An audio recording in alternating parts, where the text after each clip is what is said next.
প্রিয় দর্শক, আজ বলি এমন এক কথা যা শুনলে হাসবেন, ভাববেন, কিন্তু বদলাবেন কি তা?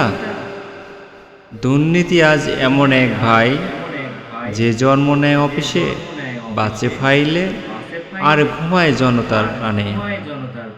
ঘুষ যেন নিয়ম, সৎ মানুষ ব্যতিক্রম। প্রতিদিন স্বপ্ন নয়, আজকাল কেউ বলে সব ঠিক হয়ে যাবে, কেউ আবার বলে চুপ থাকাই ভালো।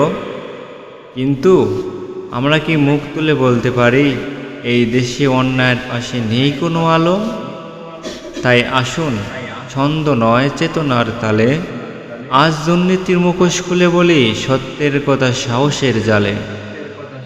কারণ পরিবর্তন শুরু হয় একটি কণ্ঠে, আর তা হতে পারে এই আপনার আমার এই মঞ্চে।